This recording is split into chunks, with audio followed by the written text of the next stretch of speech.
In dealing with subjects that bring to mind thousands of premature mortalities, those from cholera or pneumonia, I have endeavored to give some domestic palliative reliefs for the several cases. There is no doubt that thousands of little ones annually die at our very doors from diseases which could have been prevented or cut short by timely aid. An excerpt from a book of medical discoveries in 2 parts by Dr. Rebecca Lee Crumpler. I'm Stephen Middleton, coming to you from the Possibility Action Network. Our core values include I am, I can, and I will. I am Possibility Man. Today, I want to share on the theme Dr. Rebecca Lee Crumpler. This is our February focus. We see possibility. But first, a reminder. If you have not traveled over to YouTube and subscribe to our YouTube channel, I invite you to do so today. Remember, like, subscribe, and share. If you're watching this video on Facebook, I again ask that you like, share, and follow. Now back to our share, Dr. Rebecca Lee Crumpler. Rebecca came into the world in 1831 in the state of Delaware, the daughter of Matilda and Absalom Davis. Unable to adequately care for their child, her parents sent her to live with an aunt in Pennsylvania. The aunt appeared to have been a self-trained, holistic medical practitioner, and people from far and near came to her for various sicknesses, and women came to her for childbirths. Rebecca worked with her aunt, and Rebecca studied with her until she became of age. Rebecca developed a love for the medical arts. Along the way, she dated and met a man, Mr. Lee, who became her husband, and he took her away to Charlestown in the state of Massachusetts. Rebecca gravitated to the area that she loved for employment, and as she said in 1852, I devoted my time to nursing as a business, serving under different doctors for a period of 8 years.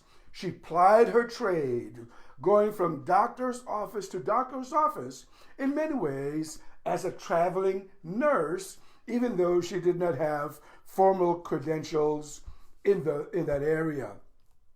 The doctors that she worked for recognized her talent.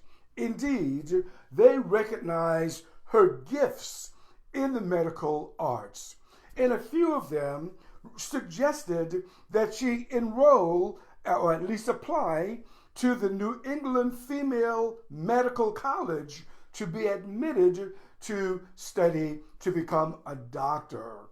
Upon reading the letters from her employers, from those physicians, the medical school admitted her to college to become formally trained in medicine.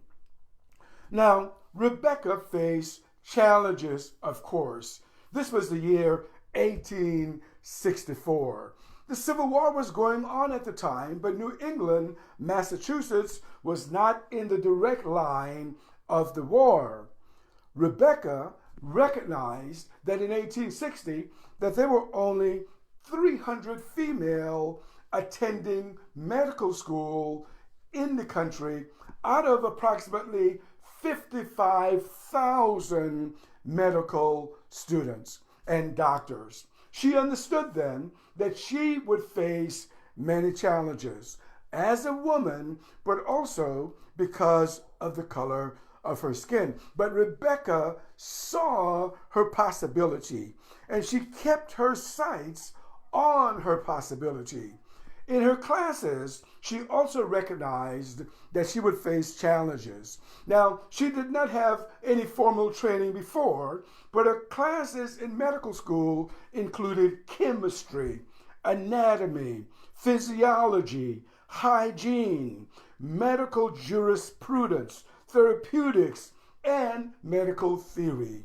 She had to learn these subjects in medical school for the first time in her life. And of course, because she was a person of a different color than many of her classmates, she had to prepare her lessons virtually alone.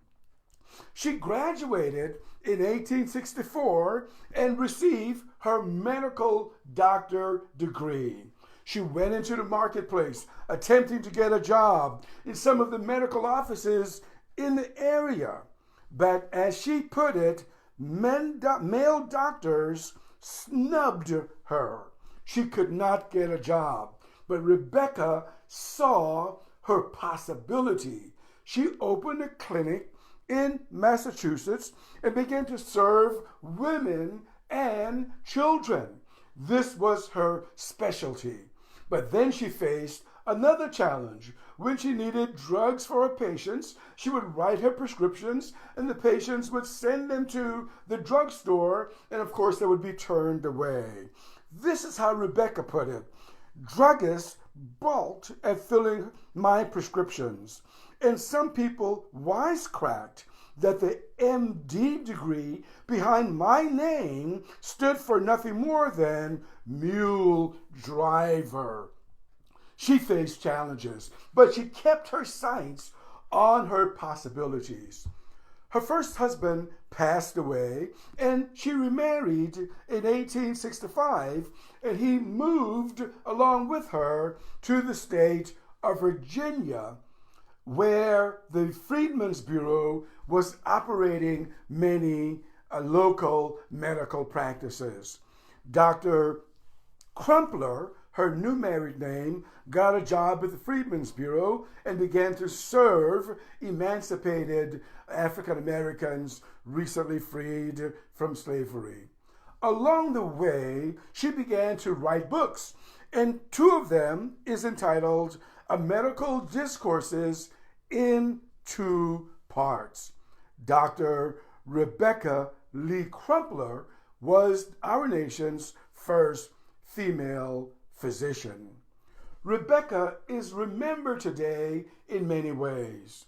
At the University, for example, of Syracuse, or at Syracuse University, students have formed the Rebecca Lee Pre-Health Society. These are for students who are interested in becoming medical doctors.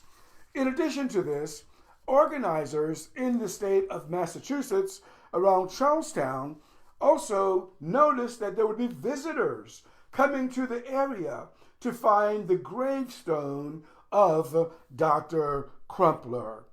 But there was no marker, so some of them got together, raised funds to buy a headstone for her gravesite.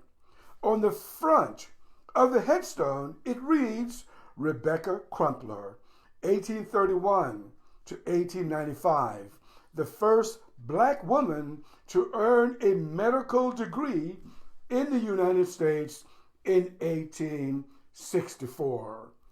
On the backside, it reads, the community and the Commonwealth's 4 medical schools honor Dr. Rebecca Crumpler for her ceaseless courage, pioneering achievements, and historical legacy as a physician, author, nurse, missionary, and advocate for health equity and social justice.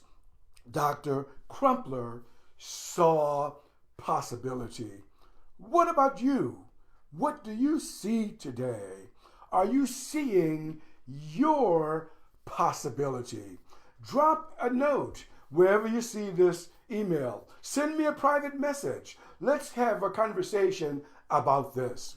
I'm Stephen Middleton, coming to you from the Possibility Action Network.